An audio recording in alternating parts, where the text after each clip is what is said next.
Enggak, kalau ini masuknya budaya Tiongkok, budaya kita itu kan relasinya lebih banyak pada perdagangan ya dari zaman Majapahit ya. Perdagangan itu jangan dibayangkan seperti sekarang ini karena kita punya bisa lebih banyak pakai kapal layar dan mengandalkan angin. Angin itu misalnya datang setelah musim hujan ini bisa 6 bulan stay di sini mas. Jadi komunikasinya kan menarik ya, artinya itu sudah berlangsung lama sekali ya, bahkan mungkin 10.000 tahun yang lalu Melayu Austronesia berdagang rempah-rempah atau apa, ada orang mungkin sampai ke Mesir itu sudah lama sekali, jadi sudah terlatih nih bangsa ini di dalam perdagangan ini, menguasai banget segala segi pelosok-pelosok mana yang menghasilkan komoditi-komoditi yang bagus itu jaringannya udah luas. Jadi distribusinya ini memang dari Mongol ya, bahayanya kan dari Mongol. Ketika bangsa yang ekspansi masih katakanlah masih satu agama tapi sangat ekspansif itu kan sebetulnya Mongol itu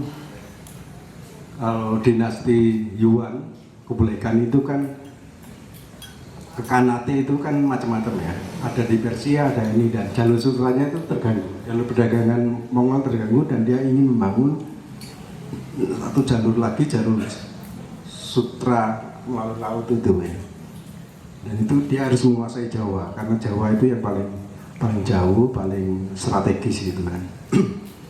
Nah, untuk menguasai Jawa dia harus punya pangkalan. Itu yang disasar adalah Sri Banoi di Campa di Kamboja sana. Yang disasar adalah karena kalau kita misalnya hitungannya 2 bulan atau 3 bulan di tengah laut Cina Selatan, bahkan dengan kapal yang bagus sendiri, kita masih muntah-muntah dan masih lemes gitu. Artinya dia butuh pangkalan yang bisa mencapai Jawa itu lebih segar gitu kalau dalam penyerangan. Mongol itu bukan bangsa laut. Jadi dia nggak paham navigasi. Mereka berkenalan dengan penyeberangan sungai ketika mengalahkan Song Selatan. Penyeberangan sungai kan sungainya besar-besar ya di Cina itu, dan dia membangun angkatan lautnya minta bantuan dari Kanate Persia, yaitu saya namanya Umar jauh namanya Umar ini ya. Terus nanti ada dia ngirim ke berbagai negara di Asia Tenggara ini surat itu seperti yang diceritakan di Mungki apa itu kan, tapi itu tidak sekali, Mungki itu yang terakhir ya. Nah ini jadi panjang nih nanti mas. Tapi intinya memang tidak ada destruksi, tapi kecuali kehadiran Kublai Khan dengan pasukannya itu ya. Kalau dalam buku saya penyerbuan persiapan ekspedisi Pemalayu itu dimulai, artinya dia nggak mengalahkan tapi lebih banyak mengelola, meluas pengaruhnya, membujuk untuk berkoalisi, beraliansi dengan tetangga-tetangganya. Pengiriman pasukan pertama ekspedisi Pemelayu itu berbarengan dengan penyerbuan Mongol di Jepang. Pertama, dia gagal karena nggak kenal, bukan bangsa pelaut, jadi nggak kenal musim, nggak kenal, pas kena badai yang pertama. Kena badai, habis kapalnya. Bikin lagi nanti penyerbuan kedua ke Jepang ya. Itu juga ya gagal ya karena memang bukan ahlinya ya. Dia kan kekuatan bangsa Mongol itu adalah pada pasukan kavalerinya berkuda. Jadi pasukan itu diangkut oleh kapal yang dikemudikan oleh bajak laut si Pak Jenderal Umar ini merekrut bajak laut yang ada di perairan Cina Selatan, Cina, bahkan Asia Tenggara itu untuk bergabung di pasukan Angkatan Laut. Tugasnya khusus untuk mengangkut pasukan Tartar. Kemudian ketika penyerbuan Sri Banohi dilakukan itu bertarung, fight pantai, dan Campa mundur habis, nyaris habis. Jenderal, ini namanya aku lupa nih, jenderalnya melaporkan kemenangan, tapi 5 hari kemudian dia kehabisan pasukan. Artinya memang ada serbuan dari laut. Yang paling siap kalau dari misalnya Ayutthaya dan negara-negara lain itu yang paling siap adalah ekspedisi ke Malayu. Dia bisa menyangkau 3-4 hari untuk sampai Sri Banoh. Ekspedisi Melayu yang menurut saya menghabisi pasukan dari jenderal yang memimpin penyerbuan ini, sehingga dia harus bergerilya dari Campa masuk ke Vietnam terus kembali ke Cina jalan kaki itu. Terus penyerbuan artinya pasukan Pemalayu yang nanti ke Buah Nabrang terus beberapa kembali ke Jawa itu sudah mengenal karakter dari pasukan Tartar ini, dan penyerbuannya itu ya, jadi ekspedisi Melayu kalau dalam hitungan saya itu tugasnya sampai 28 tahun sejak dikirim sampai penyerbuan terjadi. Sampai Kertanegara Bapak itu 28 tahun. Jadi ada dimensi waktu yang cukup panjang ya, yang harus mestinya diketahui teman-teman. Ya akhirnya kita bisa Raden Wijaya bisa mengelola kehadiran pasukan Tartar dan menaikkan dirinya sebagai Raja Majapahit. Dan kisah penyerbuan Tartar kan memang dinarasikan, dibuat narasikan di dalam beberapa gedung dan dinarasikan secara non-verbal di Candi Penataran. Beberapa relief itu dia menggunakan salah satu bagian dari Kekawen Ramayana, yaitu si Anumanobong itu maksudnya. Kalau misalnya teman-teman pernah ke Prambanan, Indrajit itu kan ada Kekawen Ramayana di dalam Prambanan. Indrajit itu digambarkan secara megah gitu.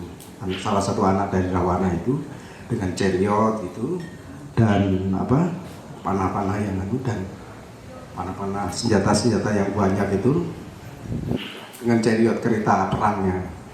Tapi di Penataran ini kalau kita nggak dia hanya digambarkan naik kuda atau kuda kecil gitu dan memanah. Itu memanah dengan memanah itu khas yang bisa melakukan itu pada waktu itu adalah pasukan Mongol, pasukan Tartar itu. Nggak ada pasukan lain yang bisa melakukan sambil berkuda kencang itu menembakkan anak panah. Jadi itu mengubah horizon harapan ya, seperti kata bajingan, horizon harapan masyarakat ketika dia pada titik gambar visual itu, oh ini bukan Indrajit yang sebenarnya, ini mesti disisipin. Salah satu gambar itu 13 sekian ya, abad 14. Salah satu gambar dari gambaran orang berkuda, prajurit berkuda dengan menembakkan anak panah yang terkenal itu muncul di abad 15. Itu memang menggambarkan persis rangkaiannya akan seperti itu, tapi karena ini di kertas mungkin lebih itu abad 15 lebih mudah daripada ada yang di Candi Penataran. Ini yang menarik ya, kalau visual bekerja gitu kan. Disrupsi meningkat. Disrupsi kedua di era Majapahit pada masa kepemimpinan Dyagitaja itu adalah Black Death. Black Death itu pandemi sampar, benar pes ya, pes. Jadi ketika Gayatri wafat 1350 itu pandemi samparnya sudah sampai di, ada grafik itu, sudah sampai di Semenanjung Malaka. Tapi nggak ada catatan kita yang menyampaikan adanya penyakit pes pada masa itu. Nggak ada catatan yang ada yang menuliskan tentang ini. Even Ibnu Battuta, Pak Mbak Ubed, Ibnu Battuta yang nulis yang sampai di Samudra Pasai juga sampai tidak menginformasikan ada peristiwa-peristiwa pes di Nusantara ini. Nanti ini yang bagaimana kalau aku dalam tulisanku bagaimana Gayatri mengelola dia kita harusnya mengelola supaya memang tidak ada pes menjalar ke Nusantara. Kalau kita bandingkan dengan tulisan Ibnu Battuta di misalnya di Mekah kan itu juga pada masa itu haji ditutup, kemudian korban-korbannya banyak sekali, ratusan ribuan, bahkan ada beberapa tulisan ini nggak masuk di buku saya nih. Coba bisa nih kerja ini nanti sama aku. Ada penyair mas nulis karya malam ini terus besok pagi ini ya, karena dia sakit terkena pes gitu. Black Death itu mulai menyebar ke Eropa ketika salah satu turunan Khanate di Eropa itu melemparkan jenazah-jenazah prajuritnya ke benteng lawan. Prajuritnya kena pes, terjangkit pes, terus kapal itu, ketapel yang batu biasa itu dilemparkan masuk ke benteng. Nah ada satu kapal ini kayaknya terjadi di Crimea atau apa itu mas, terjadinya di sekitar Rusia sana di Crimea. Ada satu kapal yang lari ke Italia, kapalnya nggak ada.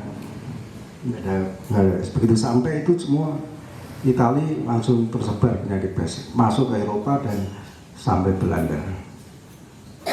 Gitu. Nanti kalau kita cermati tulisan-tulisan Ibnu Battuta tentang korban-korban pes, itu kita bisa bandingkan karena di Samudra Pasai maupun di Majapahit ya sampai sini dan menuliskan tentang masyarakat Majapahit waktu itu,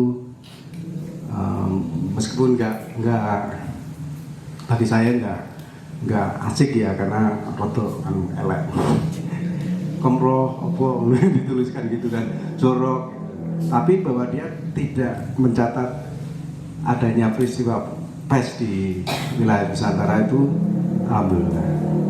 Ada peneliti yang menuduh dia nggak pernah sampai ke sini sampai karena nggak ada catatan itu, padahal yang di Timur Tengah, di Arab itu detail sekali korban-korbannya semuanya dituliskan. Itu distribusi penyakit pes yang di abad 1350 yang sama ya seperti sekarang ya, ketika ada kopi kita juga cukup berhasil ya. Tapi semangat ini menarik ya, menarik semangat. Kenapa dia harus mencegah, harus membuat karantina, harus melakukan blokade laut, ya, berlapis gitu supaya ini muncul dalam doktrin agama ini, doktrin agama bahwa tantra ini mas, agama tantra, agama Buddhisme itu, bahwa semua penyakit harus ada obatnya. Kalau ada orang meninggal sakit tapi tidak ada obatnya, dia tidak bisa tunggal balik atau reinkarnasi, dia tidak bisa mengusahakan. Jadi akan istilahnya ada di awan-awan. Itu tulisannya Dharma Fikri abad 6 Vietnam yang ada di sini, yang kemudian nanti dibawa ke Tibet ya. Itu bahwa semua penyakit ada obatnya. Kalau nggak ada penyakit, ada penyakit belum ada obatnya. Nah, gagasan dasar ini membuat dia kita aja melakukan supaya masyarakatnya apa? Karena tugasnya dia sebagai raja kan bukan hanya memimpin, tapi satu melindungi masyarakat, mensejahterakan masyarakat, dan menjamin masyarakatnya bisa ya muksal. Kalau tujuan akhir ya gitu kira-kira. Oh ya, ya. Nah itu sama loh. Ajaran Buddhisme Jepang sama. Basicnya kan dia juga ajaran Buddhisme. Nah, tapi itu kayaknya gitu dulu ya. Nanti ada pertanyaan-pertanyaan. Lama banget nih. Susah buku nggak jelas. Mas Eko nggak punya waktu nanti. Oh, sorry. Padahal aku kangen dengan ininya Mas Eko. Kan kami juga suwira ketemu. Kira-kira begitu dulu teman-teman. Teman-teman. Cek.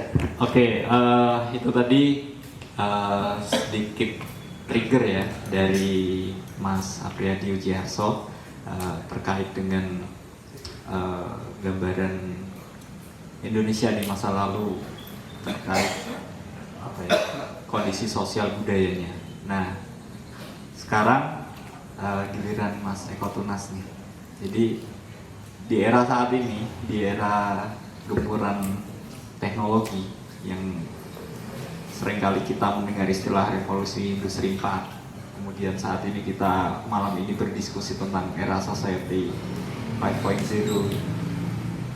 Kondisinya kalau di Indonesia dalam perspektif Mas Eko Tunas sebagai seorang budayawan dan sastrawan juga, seperti apa Mas? Mau jelas?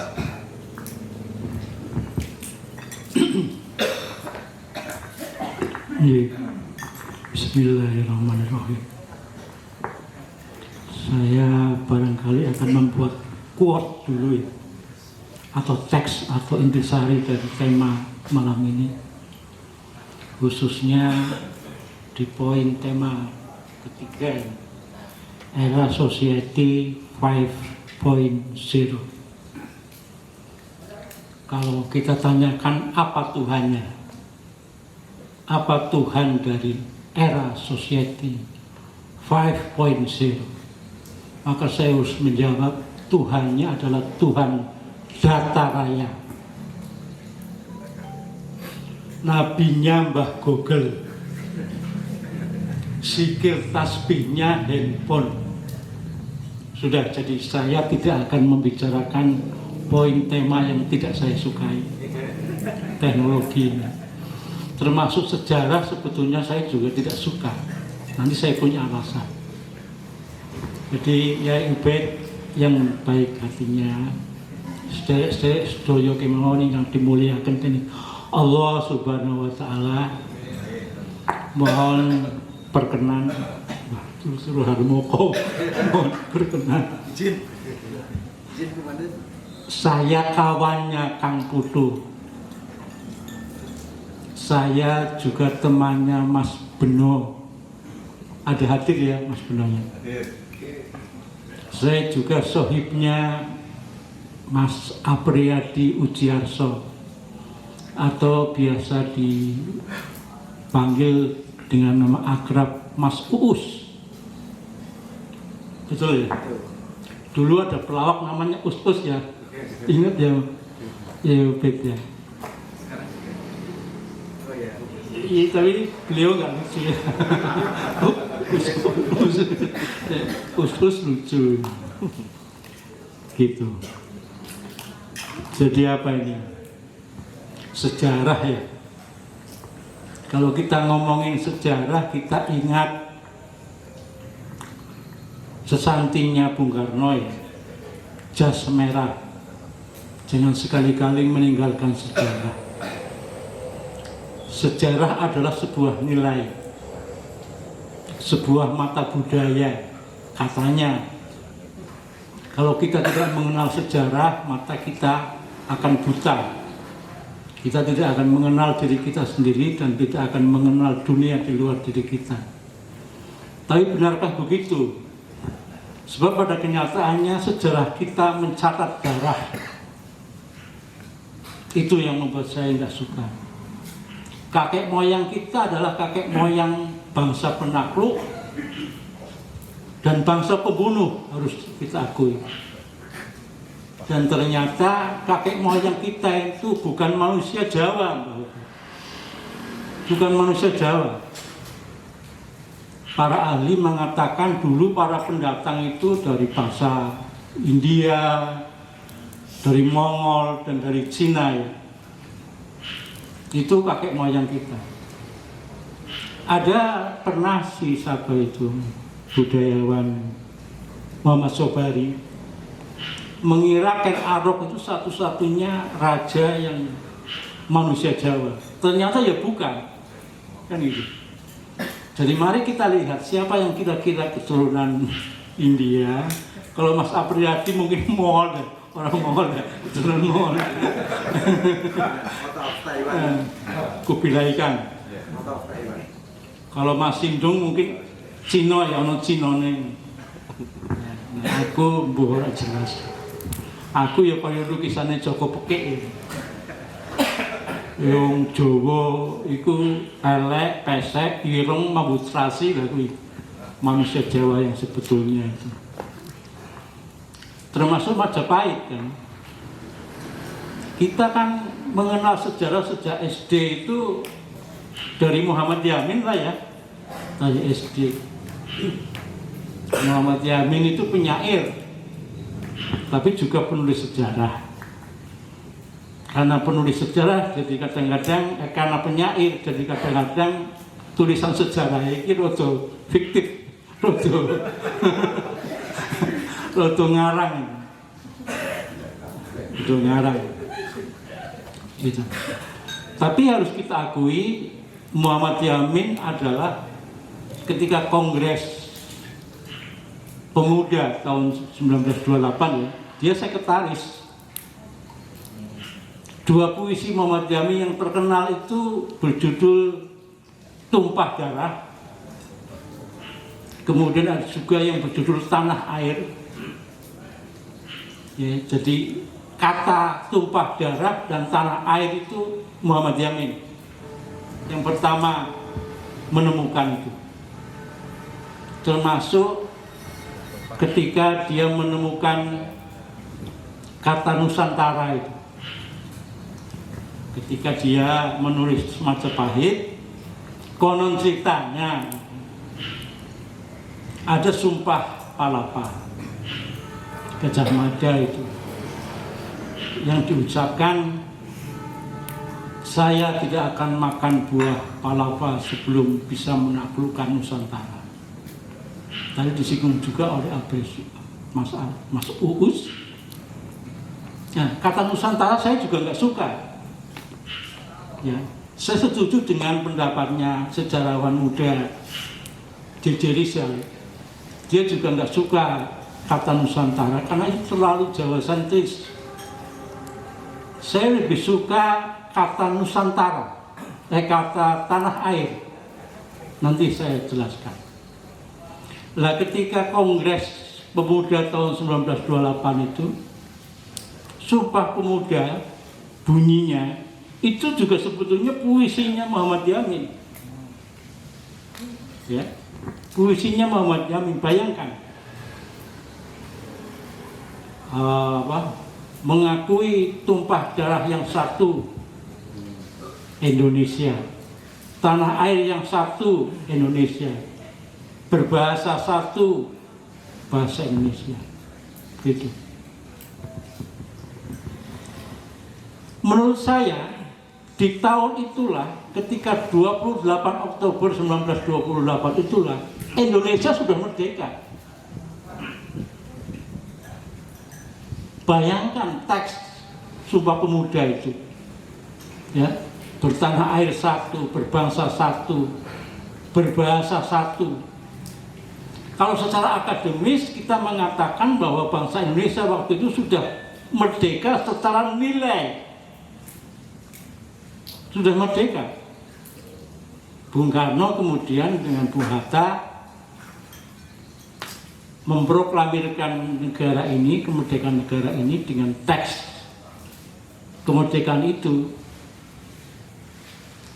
yang bunyinya ya tekstual lah ya, terlalu institusional gitu, tidak bernilai. Perlu kita pertanyakan kenapa ketika kemerdekaan RI itu tidak menggunakan Sumpah Pemuda, kan lebih dahsyat ya, lebih dahsyat. Nah, Muhammad Yamin ini kemudian bagaimana dia membesarkan Majapahit ya, termasuk Gajah Mada. Itu nama Gajah Mada itu sekarang jadi nama toko, yaitu nama jalan, nama perguruan tinggi. Itu karena Muhammad Yamin loh. Padahal menurut beberapa sejarawan, Majapahit itu sebetulnya negara kecil saja. Terus kalau betul ketika itu Gajah Mada mengucapkan Sumpah Pemuda, Sumpah Palapa, betulkah dia mengucapkan Nusantara gitu, kata Nusantara? Jangan-jangan itu memang bikinan Muhammad Yamin aja. Atau Nusantara pada saat itu betulkah seperti yang kita bayangkan sekarang, dari Sabang sampai Merauke, dari mana? Miangas sampai Pulau Rote, benarkah seluas itu? Padahal Majapahit itu sebuah negara kecil saja. Itulah Muhammad Yamin sebagai penyair yang penulis sejarah. Sampai kemudian dia mengadakan riset kan, seperti Mas Uus ini periset juga. Dia mengadakan riset ke Trowulan asal Majapahit itu. Dia kemudian menemukan keramik lah ya, keramik rupone wong menungso itu, dan itu diakukan sebagai wajahnya Gajah Mada. Padahal itu kan carangan. Orang Trowulan itu ketika menggali tanah banyak itu carangan seperti itu. Iya kan? Kemudian oleh Muhammad Yamin dimintakan membuat patungnya. Patung Gajah Mada itu kemudian kita akui itu memang wajah Gajah Mada. Masa Gajah Mada pelontos ngono mbok kumisen bewoken zaman dulu. Terus gundul kaya ngono. Jadi termasuk ada mistik sejarah yang juga diceritakan oleh Muhammad Yamin. Antara lain juga untuk membesarkan nama Gajah Mada itu diceritakan oleh Muhammad Yamin, mungkin melalui obrolan lah ya, bahwa Gajah Mada itu bukan turunan manusia. Pada suatu hari ada seorang petani ngelak no? Nyigar klopo metu menungso. Tapi Gajah Mada kuwi jare. Nah gitu. Dikatakan Gajah Mada itu tidak berayah, tidak beribu karena dia keturunan Dewa Wisnu. Jadi tadi saya dalam perjalanan sama menantu saya bilang, ya benar ya Pak. Sejarah memang ditulis oleh pemenang, terutama pemenang politik. Tapi ada 3 tokoh, sebentar. Tapi harus diakui ya, Muhammad Yamin juga punya banyak jasa ya, antara lain dia puisinya yang beruntung pada tanah air itu ya. Saya lebih setuju seperti yang saya katakan tadi, negara kita itu tanah air. Harus diingat tanah dan air itu saudara kembar. Saya bahkan mengatakan air itu ibu dari tanah. Semarang ini dulu air, terjadi Hors dan Sreng, daerah patahan ya, atas bawah, yang bawah itu dulu air rawa. Dan Simpang 5 itu tahun zaman saya SMA itu masih rawa, itu kampung gitu.